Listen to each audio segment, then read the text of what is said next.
chiến sự Ukraine 7/7, phòng tuyến sụp đổ, quân Kiev bị bao vây ở Dresky. Tại Dresky, ở phía bắc, Nga đã hạ gục Bakhmut và bắt đầu đánh chiếm Chasiv, còn về phía nam họ mở rộng vùng kiểm soát quanh Akriton. Lực lượng Ukraine đang bị bao vây giữa một vòng cung lớn. Nga chiếm một số khu định cư quan trọng. Kênh Military Summary đưa tin, giao tranh trên mặt trận Kharkov vẫn tiếp diễn quyết liệt, trong đó lực lượng Kiev thiệt hại nặng nề trong những trận chiến đẫm máu ở Klybov. Cũng ở phía bắc Ukraine, quân đội Nga lại bắt đầu di chuyển dọc biên giới với vùng Sumy. Rõ ràng, những sự chuẩn bị cuối cùng đang được tiến hành trước khi Moscow bắt đầu một hoạt động vũ trang tổng hợp theo hướng này.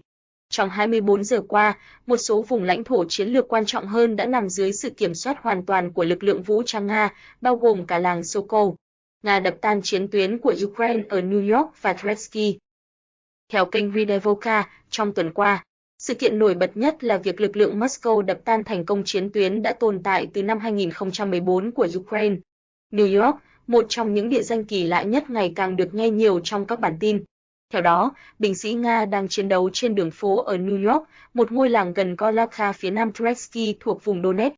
Trong một thời gian dài, khu vực này thực sự là một góc tương đối yên bình trên dọc mặt trận Nga-Ukraine, bởi vì chiến tuyến ở khu vực này đã có từ năm 2014 và hầu hết các công sự tại đây đã được xây dựng từ nhiều năm qua, trước khi Moscow bắt đầu cuộc chiến dịch quân sự đặc biệt.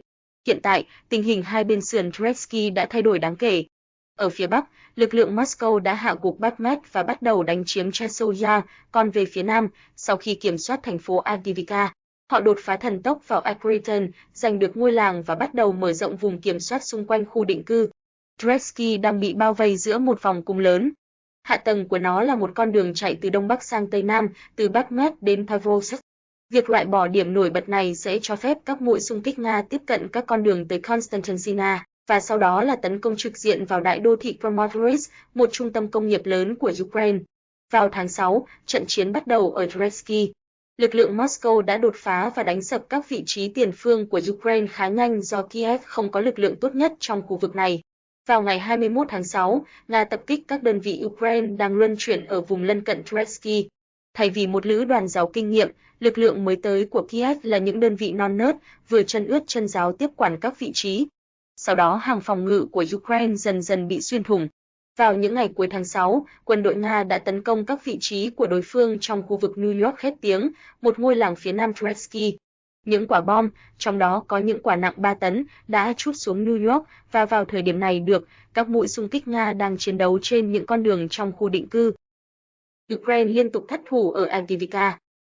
Theo kênh River, quân đội Nga tiến hành các cuộc tấn công tên lửa vào các trận địa phòng không Ukraine ở vùng Odessa, phá hủy hệ thống tên lửa S-300. Ngược lại, Kiev tấn công các kho dầu Nga ở hai làng Pavlovskaya và Leningradskaya trên lãnh thổ vùng Krasnodar bằng UAV. Trên hướng Bakhmut, tại khu vực Dresky, quân đội Nga đã mở rộng vùng kiểm soát ở ngoại ô phía đông của Druzhba, đồng thời tiến vào khu vực tư nhân và chiếm giữ các tòa nhà cao tầng đầu tiên ở Kirovo, Kivnivnu. Tại Bắc Avdiivka, lực lượng Moscow đã kiểm soát hoàn toàn Sokol, phát triển cuộc tấn công theo hướng Voskhet và Vaganvuchka. Ngoài ra, ở ngoại ô Yasnobodsk đang diễn ra các trận chiến dữ dội.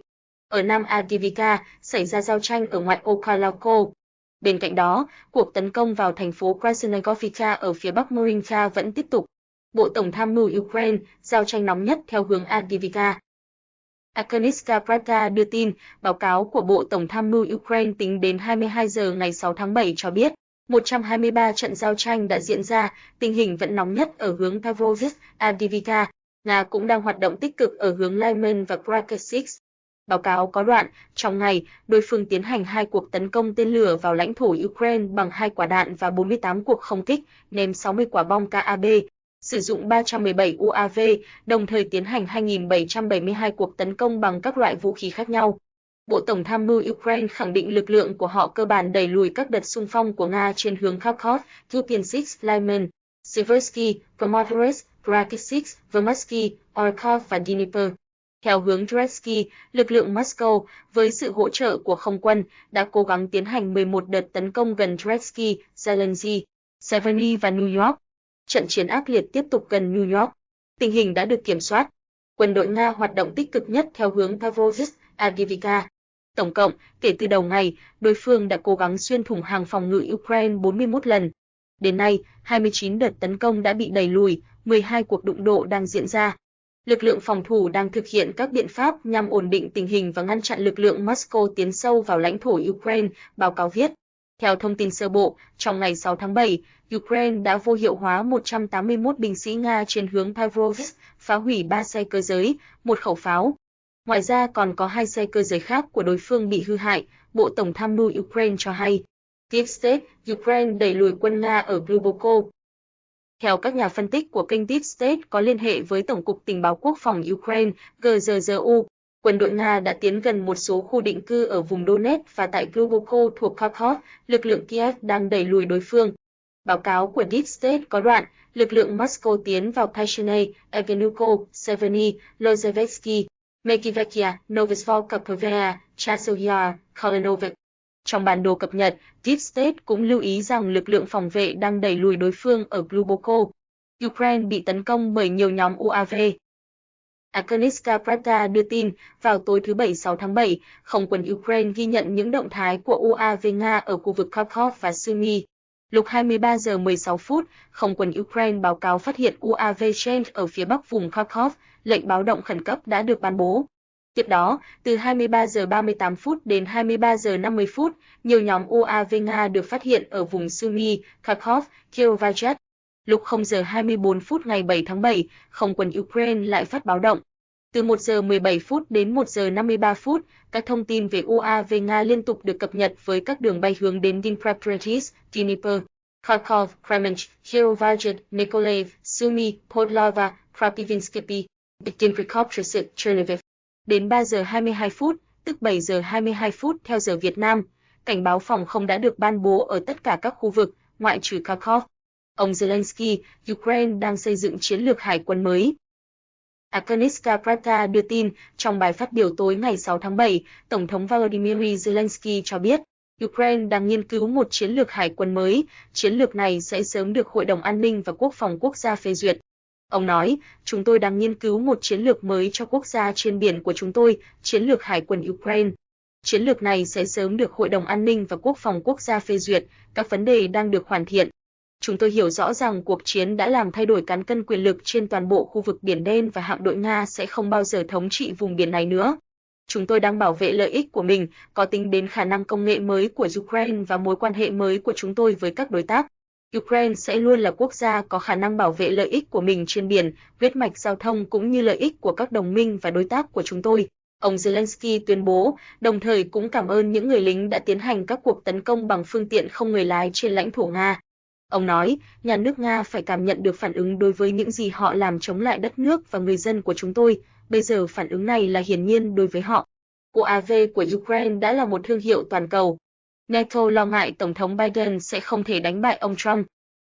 Theo Politico, các nhà ngoại giao và lãnh đạo thế giới chuẩn bị cho hội nghị thượng đỉnh NATO vào tuần tới đang bày tỏ những quan ngại sâu sắc về tuổi tác, sức khỏe và khả năng giành chiến thắng trong cuộc bầu cử tổng thống năm 2024 của đương kim Tổng thống Joe Biden. Các quan chức nước ngoài này nhìn chung ủng hộ việc thay thế ông Biden và lo ngại việc cựu Tổng thống Donald Trump trở lại nắm quyền sẽ gây tổn hại cho Liên minh NATO và làm suy yếu nỗ lực chiến đấu của Ukraine. Họ cũng phản ứng trước màn tranh luận gần đây của Biden với sự cảnh giác và lo ngại rằng ông Biden có thể quá yếu để đánh bại ứng viên Donald Trump và tiếp tục lãnh đạo một siêu cường toàn cầu.